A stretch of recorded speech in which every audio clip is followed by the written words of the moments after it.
நான் பதவியில் இருக்கும் பொழுதே தலைவர் பதவியை வெங்காயம் சொன்னால், ஏன்னா வெங்காயத்தை உரிக்க உரிக்க உரிக்க ஒண்ணுமே இருக்காது. அது மாதிரி தான் லைஃப். அதனால அன்பு நண்பருக்கு எல்லோருக்கும் நான் சொல்லிக் கொள்வது, இந்த சமூக வலைதளத்தில் சண்டை போடாதீங்க. அதெல்லாம் வெட்டி வேலை, அதில் எந்த பிரயோஜனம் இல்லை. உங்களுடைய தனிப்பட்ட கருத்துக்களை பதிவு பண்ணுங்க, நோ ப்ராப்ளம். கட்சியின் சார்பாக என்னுடைய அன்பான வேண்டுகோள், சண்டை போடுறேன், அதை பண்றேன், இதை பண்றேன், அதெல்லாம் நீங்க அதுக்குள்ள போகாதீங்க. உண்மையை சொல்ல வேண்டும் என்றால் நானே சமூக வலைதளத்தில் இல்லை. என்னோட செல்போன் எடுத்து பாருங்க, எங்க ட்விட்டர் ஆப் வச்சிருக்கேன், எதுவுமே இல்லை. தேவைன்னா ட்வீட் போட்டு வெளியே வந்துடுறேன். ட்வீட் எதுக்கு? உங்களுக்கு செய்தி சொல்லணும். அதை போய் படிச்சு அதுக்கு 2 கமெண்ட் போட்டு அதுக்கு ஒரு கமெண்ட் போடுறாங்க. எதுக்கெல்லாம் தேவையில்லாத வேலை. நிம்மதியா உங்க வாழ்க்கையை வாழுங்க. அரசியல் மாற்றம் ஒரு நாள் அது நடந்தே தீரும் தமிழகத்தில். அது யாராலும் தடுக்க முடியாதுங்கண்ணா. அந்த நாளுக்காக காத்திருப்போம். இடையில இது நடக்கும் அது நடக்கும். அதனால என்னுடைய ஆதரவாளர், எனக்கு ஆதரவாளர்லாம் யாரும் இல்லைங்கண்ணா, எல்லாரும் நண்பர்கள். ஆதரவாளர் என்ன பெரிய தலைவனா? எல்லோரும் ஈக்குவல் தான்.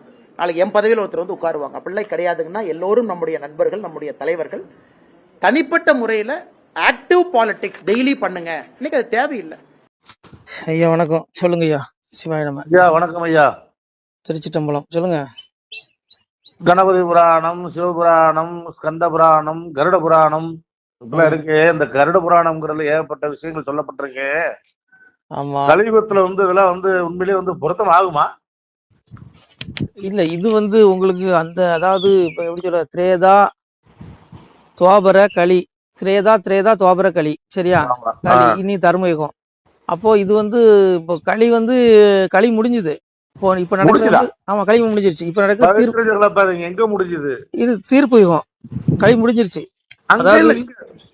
சொல்லுங்க, என்ன பேச விடுங்க தயவு செய்து, புரிஞ்சுக்கோங்க. கேட்போம். நான் சொல்லல, எம்பெருமானே சொல்றான். நாரணர் வைகுண்டமாகி நாட்டினில் வந்த அன்றே காரணம் எல்லாமாச்சு, கலியுகம் அழியலாச்சு.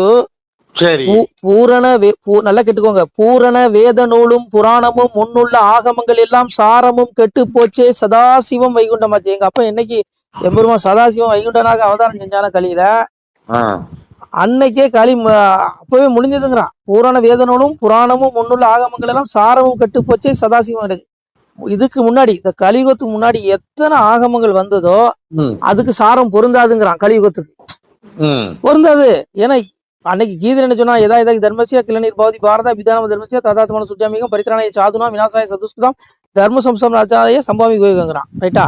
புரிஞ்சுக்கோங்க. அப்போ நான் எந்த யுகத்துல எப்பெல்லாம் தர்மம் குறையுது அப்ப நான் வருவேன். உனக்கு நேரங்காலம் கிடையாது. கலியுகம் இத்தனாம் தேதி தான் அழியணும், இத்தனாம் தேதி தான் தர்மயுகத்தை படைக்கணும் அப்படின்லாம் எந்த கோட்பாடும் இறைவனுக்கு கிடையாது. கீதையில தெளிவா சொல்றான். எதா தர்மசி, எப்பமெல்லாம் தர்மம் குறையுதோ அதர்மம் ஓங்குகிறதோ அப்பெல்லாம் நான் சாதுக்களை பாதுகாக்கவும் பாவ செயல் புரியும் துஷ்டர்களை அழிப்பதற்காகவும் தர்மத்தை நிலைநாட்டுவதற்காகவும் நான் ஒவ்வொரு யுகந்தோறும் வருகிறேன். எப்பனாலும் வரேன். அதுக்காக இந்த யுகம்லாம் கணக்கு கிடையாது. இப்போ ஒரு அநியாயம் நினைச்சு அதை தட்டி கேட்பான். ஏன்னா பரபிரமம் எங்க இருக்குது? இப்போ இறைவன் இல்லாத இடமே கிடையாது. என்ன சொல்றான்? பரபிரம்மமாய் நின்று பக்தி சோதித்தே நாம் எங்கும் இருந்து எரிப்போம் கலிதனையும் சங்கில் தான் இருந்து வார்ப்பை நண்பரைங்க. பரபிரமா பகவான் எங்க இருக்கான்? இதான் உங்களுக்கு இறப்ப வடிவாய் இருந்து கழிதன். இறைவனே சொல்றான். இறப்ப வடினா பிச்சைக்காரன் குளத்துல, ஆண்டி குளத்துல எங்க இருக்கு? மறைபொருளா இருக்குங்க, நம்ம கண்ணுக்கு தெரிய மாட்டோம், அங்கங்க இருப்பான். சாமி சொல்றான் பாருங்க. இறப்ப வடிவாய் இருந்து கழிதனையும் பரபிரம்மமாய் நின்று பக்தி சோதித்தே நாம் எங்கும் இருந்து எரிப்போம் கழிதனையும் சங்கில் தான் வந்து வளர்ப்போர் அன்பரை. சாதுக்களை நான் எந்த ரூபத்திலையும் காப்பாத்துவேங்கிறான் பகவான். இன்னைக்கு ஆதித்யநாத் ரூபத்துல உட்காந்து காப்பாத்திட்டு இருக்கான். அந்த மாதிரி அவனுக்கு நேரங்காலம் கட்டுப்பாடுலாம் கிடையாதுங்க. இதுக்கு கருட புராணம் பொருந்துமானா என்ன பொறுத்தவரையில வாய்ப்பு குறைவுதான். ஏன்னா உங்களுக்கு நரகத்துல கொடுக்கக்கூடிய தண்டனை எல்லாமே இங்கேயே கொடுக்கப்படுது. இப்ப என்ன நீங்க எல்லாம் ரொம்ப ஆனந்தமா இருக்கீங்களா? சொல்லுங்க. இதை விட ஒரு நரகம் வேணுமா உங்களுக்கு? இதை விட நரகம் உங்களுக்கு வேணுமா? அதிகாரம் பண்றேன், அதுதாங்க. இதை விட நரகம் வேணுமா? அப்ப சொல்றீங்க. அப்புறம் ஏன் கருட? நான் என்ன சொல்றேன், பகவானே சொல்றேன். சாரம் கெட்டுருச்சு, சதாசிவம் வேண்டாச்சு. அப்போ தர்மயுகம் வரப்போகுது சீக்கிரத்துல. தர்மயுகம் வர்ற வரைக்கும் இம்மனிதர்கள் நல்லா புரிஞ்சுக்கோங்க. மனுஷன் மட்டும் கிடையாது, வானோர்கள். அதாவது சிவலோகத்துக்கு போறவன் வானோர்கள் சொல்லுவாங்க. சரி. வைகுண்ட லோகத்துக்கு போறவன் தர்மிகள். பிரம்மலோகத்துக்கு போறவன் இருள்சிகள். இருள்சிகள் பிரம்மலோகத்தார். பூமியில இருக்கவன நம்ம மனுஷன் சொல்றோம்ல, அந்த மாதிரி ஒவ்வொரு உலகத்துல இருக்கவனுக்கு ஒவ்வொரு பேரு. சொர்க்கலோகத்தார்ல இருக்கணும் அவனுக்கு ஒரு பேரு. சரியா? அப்ப இவன் எல்லாமே கலியுகத்துல பிறகு பிரவேசிப்பட்டுட்டாங்கிறாரு. பகவானே அனுப்பிட்டான். ஏன்னா நடு கேட்கணுமா, நியாய நடு. அதாவது 7 யுகம் இருக்கு, 4 யுகம் நம்ம கணக்கு. நெடு யுகம், நீடிய யுகம், சதுரயுகம், 3 யுகம் மறைக்கப்பட்டிருக்குது. அது இது எந்த இதுலயுமே சாஸ்திரத்திலே இல்ல. முன்னாடி உள்ள யுகம் அப்போ இந்த யுகம் நல்லா புரிஞ்சுக்கோங்க. அதெல்லாம் விளக்கம் கொடுக்க 24 மணி நேரம் பத்தாது எனக்கு. நான் சொல்லி முடிச்சுக்கிறேன். சரி. அப்போ சாமி என்ன சொல்றான், இந்த 7 எல்லா லோகத்துல உள்ள பிறப்புகளையும் பூமியில பெரிய செஞ்சுட்டேங்கிறான். அதனாலதான் இவ்வளவு ஜனத்தொகை. இதுக்கெல்லாம் என்ன காரணம்னா, துவாபர யுகத்துல எம்பெருமா குருஷேத்திர யுத்தத்தை முடிச்சதுமே துரியோதனே சாகுறான். அவன் கலியனா பிறக்கிறான். அவனுக்கு சிவபெருமான் வரத்தை கொடுத்து கீழே அனுப்பிடுறாரு. இதுக்கு காரணம் என்னன்னா, தேவர்கள் முதற்கொண்டு, பிரம்மலோகத்துல இருக்க இருள்சிகள் முதற்கொண்டு, வைகுண்ட லோகத்துல இருக்க தர்மிகள் முதற்கொண்டு எல்லாருமே என்ன சொல்லிட்டான், பெருமாள் செத்து போயிட்டான், மேல வரமாட்டாங்கிறான். சரி. பெருமாள் தன்னுடைய திருமேனி கோட்டை பெருமாள் ஸ்ரீகிருஷ்ணன் கீழே போட்டுட்டு வைகுண்டத்துக்கு கிளம்புறான். அவன் கிளம்புறதுக்குள்ள எனக்கு மாயவர் செத்துட்டான் அப்படின்ட்டான். ஏன்னா அவர் வேடன், அவருடைய கர்மவினை தீர்க்கிறதுக்கு வேடனுக்கு அம்பு எய்யணும், அவர் விழுந்து கிடக்கணும்னு விதி. அதானே கர்மவினை. கர்மவினை அவரே விடல, அப்புறம் உங்களை என்ன விடுமா நினைச்சு பாருங்க. அப்போ எல்லாம் தேவர்கள் சிவன் கேட்கறான், மாயவரை எழுப்பிட்டு வாங்கன்னு சொல்லும் போது அவர் மாண்டு கிடக்காருன்னுட்டான். அவ்வளவு பேருமே. என்னைக்காவது பெருமாள் சாவாரா? சாவு உண்டா பெருமாளுக்கு? சொல்லுங்க, எங்க அப்பனுக்கு சாவு உண்டா? மாயவருக்கு எப்படி? அவன் எப்படி சாவான்? அவன் செத்து பிறப்பினடா என் சித்து வித்தே அறிய மாட்டான்னா. அவன் எப்படி எந்த ரூபத்துல அதான் மாயவன் எந்த ரூபத்துல வருவான். அப்போ இந்த சொல்லுக்குனால இவங்க எல்லா லோகத்தாரும் பூமியில மனிதனாக பிறந்து மரித்து மீண்டும் அந்த உலகத்தை அடையணுங்கிற விதி. இப்ப நடக்கிறது கர்ம வினை. நீங்கள் கூட நீங்க ஒரு தேவர்களா இருக்கலாம், இல்ல பிரம்மலோகத்துல ஒரு ரிஷியில நீங்க ஒருத்தரா இருந்திருக்கலாம், இல்ல வைகுண்ட லோகத்துல உள்ள தர்மிகளா இருந்திருக்கலாம், சிவலோகத்துல உள்ள ஒரு வானவர்களா இருந்திருக்கலாம். இப்ப யாருக்கு தெரியும்? இப்ப இந்த உலகத்துல பிறந்தவங்க எல்லாமே தெய்வலோக, இன்னைக்கு நிறைய தெய்வலோக தாய்மார்கள் இருக்காங்க பூமியில, எல்லாம் பிறந்துட்டாங்க. புரியுதா உங்களுக்கு? அவ்வளவு பிறந்தாச்சு. அதனாலதான் இவ்வளவு 33 கோடி தேவர்கள் பிறந்தாச்சு, 44 கோடி ரிஷிமார்கள் பிறந்தாச்சு. அதனாலதான் இவ்வளவு ஜனத்தொகை.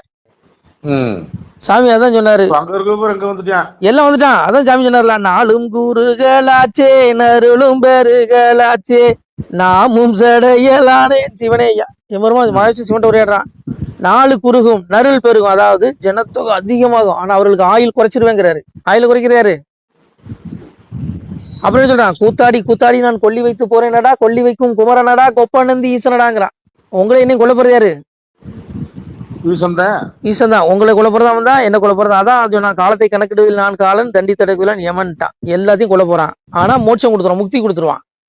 அதனால கருட புராணம் பொருந்தாதுங்க. சாமி அதையும் சொல்றான், நீங்களே என்ன குற்றம் வைகுண்ட லோகத்துல தர்மிகள் கேக்குறாங்க, ஐயனே இந்த பொய்யர்வாள் கலியில் போய் பிறக்க சொன்னீரே, நாங்களும் நீதம் குளறி தப்பு பண்ணுவோமே, பாவம் செய்வோமே அப்படின்னு தர்மிகள்லாம் பெருமாளுடைய பாதத்தை பிடிச்சி நடுங்குறான், ஐயோ அப்படின்னு. அப்போ சாமி சொல்றாரு, நீங்கள் என்ன குற்றம் நிலையில்லா செய்தாலும் தாங்கி பொறுப்பேன், தருவேன் நான் நல்ல புத்தி. உங்கள் கர்மம் எல்லாம் ஒக்க தொலைப்பதற்கு மங்களமாய் சிவனை வருந்தி தவசு பண்ணி நான் உங்களாலே நல்ல தவசு இருந்து மானுபங்கள் கெட்ட மாகா கலியுகத்தில் தாயும் தகப்பனையும் தான்பளித்த துர்க்கலியன் பேயும் களிநீச பிறப்பை சோதித்தெடுத்து தாண்டாண்மை தர்மம் தலைக்கை வை தொங்கலையும் நாடாள வைப்பேன் நம்மளை தப்பதை. பிள்ளைகளை பயப்படாதீங்க, கொஞ்ச நாள் தான். உங்க கர்மனை தீர்த்துட்டு உங்க பாவத்தை மன்னிக்கிறதுக்கு நான் சிவனை நோக்கி தவசு. பெருமாள் சொல்றான், நான் சிவனை நோக்கி தவசு பண்ணி உங்க கர்மத்தை தொலைச்சு மீண்டும் உங்களை வைகுண்டத்துல ஏத்துக்குவேன். பிள்ளைகளே, உங்களுடைய கர்ம வினை நீங்கள் பிறக்கணும், போய் வருங்கள் அனுப்பிட்டான். யாரு? வைகுண்ட லோகத்தில் தர்மிகளை. சிவலோகத்துல உள்ள வானவர்கள் கூப்பிடுறாங்க, நீங்களும் போய் பிறங்கடா, அவங்களை அனுப்பிட்டான். சொர்க்கலோகத்தார் தேவர்களையும் அனுப்பிட்டான். 44 கோடி ரிஷிமார்கள் பிரம்மலோகத்துல இருக்க அவ்வளோத்தையும் அனுப்பிட்டாங்கல்ல. அதனாலதான் இவ்வளவு ஜனத்தொகை. இங்க ஒண்ணும் பண்ண முடியாது. இங்க இருந்து தர்மீகம் வர்ற வரைக்கும் இங்க குத்துதே குடையுதுன்னா இந்த கர்வ புராணத்தின்படி நம்மளாம் தண்டிக்கப்படுறோம்னு வச்சுக்கோங்க. அவ்வளவுதான். இங்க எல்லாம் அனுபவிச்சுதான் ஆகணும். என்ன நம்ம நினைச்சபடியா நடக்குது? நீங்க நினைச்சபடி நடக்குமா? என்ன நடக்குன்னு இப்ப என்ன நடக்குன்னு தெரியாது. பேசிட்டு இருக்கும் போதே என் தலையில பணங்கா விழுந்து சேர்த்தாலும் செத்து போயிடுவேன். விதி அதுவா இருந்தா செத்துதான் ஆகணும். அதனால இங்க பாருங்க, இதெல்லாம் கர்மா. நம்ம தொலைக்க வந்துட்டோம். நமக்கு இது நிலை கிடையாது. நம்மளுடைய உலகமே இது கிடையாது. நம்மள அப்பாவோட உலகத்துல உள்ளோம் நம்மலாம். அதுல மோட்சத்துக்கு வழி தேடுங்க. எதுக்கு இந்த புராணம் உங்களுக்கு திடீர்னு சந்தேகம் வரும்ல? மோசமான கண்டாபிலாம் பார்த்தா ரொம்ப கொடுமையால இருக்கு. பசுமாட்டையே எங்க காராம் பசுவதனை கங்கை கரையில் கொள்ள கண்ட களியாச்சே சிவன் என்ன பரம்பொருள் சொல்றான். சிவனே காராம் போன வாரம் நடந்தது, மடப்புறத்தில் நடந்ததெல்லாம் ரொம்ப கொடுமை இல்லையா? அதுவும் நடக்கதான் செய்யும்.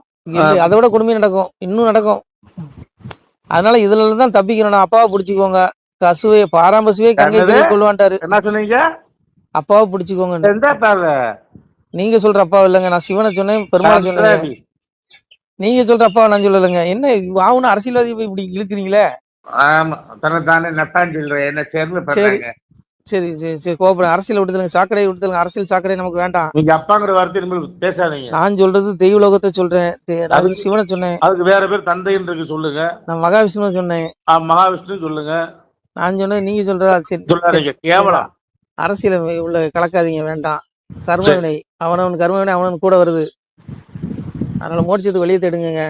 தேடுறேன். அதனால கொடுமையான யுகம் இப்படிதான் இருக்கும். காராம் பசுவே கங்கை கரையில் கொள்வான்னு சொல்லிட்டாரு எங்க பரம்பூர்ல அப்படின்னு சொன்னா, அந்த அளவுக்கு மோசமான யுகம். அதனால நீங்க இருக்கிற வரைக்கும் நல்லது செய்யுங்க, உங்களுக்கு மோட்சம் கண்டிப்பா கிடைக்கும். பிறவா நிலை கிடைக்கும். அதனால உங்களுக்கு எந்த இதுவுமே பொருந்தாதுங்க, இந்த யுகத்துக்கு எதுவுமே பொருந்தாது. சரி. ஆமா, நீங்க நான் சொல்றது உங்களுக்கு வேடிக்கையா தெரியலாம், இது சத்திய வார்த்தை, இது என்னுடைய வார்த்தை இல்ல, எங்க அப்பா பகவான் சொன்னது. ஒப்பார் ஒருவர் எழுதார்கள் உலகில் மனுக்கள் தன்னாலே அப்பா நாதன் எழுதியிருக்க அகிலம். இது அகில வாசகம் அப்பன்னு சொன்னது, பரம்பொருளுடைய அந்த வாசகம், மகாவிஷ்ணுடைய இறைவனுடைய வாசகம், திருவாசகம். இது மனிதர்களோ தேவர்களோ எழுதுனது இல்ல, சொன்னது இல்ல, இறைவனுடைய திருவார்த்தை. அதனால நீங்க இத நீங்க உண்மைன்னு நினைச்சீங்கன்னா உங்களுக்கு மேலவும் கிட்டிக்கலாம். அதான் எங்க அப்பா பரம்பொருள் சொன்னான்.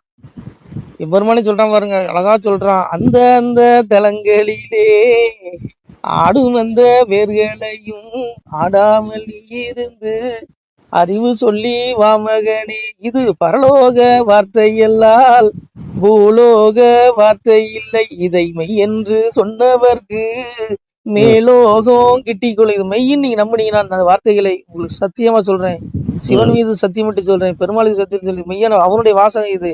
நீங்க இது உண்மை நினைச்சீங்கன்னா உங்களுக்கு மேலோகம், உங்களுக்கு மோட்சம், இறப்புக்கு முக்தி கிட்டிடும். மீண்டும் இந்த துன்பத்துக்குரிய இந்த படுபாத உலகத்துக்கு நீங்க வரமாட்டீங்க, உய்வடைந்து விடுவீங்கள். சரிங்களா? அது வரைக்கும் இந்த பூலகத்துல உயிர் கொண்ட சான்றோர் உடம்பு இருக்கும் தேட்டையெல்லாம் நோய் கொண்ட நீசன் நோக பறித்தானே பறிச்சிருவான். ஏழபாலிகள் நடுத்தர மக்கள் சம்பாதிக்கிற காசெல்லாம் அந்த படுபாவிகள் வரி வரி வரின்னு போட்டு தீட்டி தாலி அறுத்துருவான். பகவான் சொன்னது, நான் சொல்லல. அதனால நீங்க அதுதான், அதனால நீங்க மோட்சத்துக்கு எவன் வந்தாலும் இங்க நாடு வழங்காது, புரிஞ்சுக்கோங்க. அப்பாவுடைய ஆட்சி தர்மயுகத்துல வரும், இறைவனே ஆட்சிகளை வாங்கி இவ்வளவு பேர் இருக்க மாட்டான், சாதுக்கள் மட்டும் தான் இருப்பான். அதுக்குள்ள நீங்க மோட்சத்துக்கு வழியை தேடிக்கோங்க, நமக்கு வேண்டாம் இந்த யுகம். நம சிவாய. திருச்சி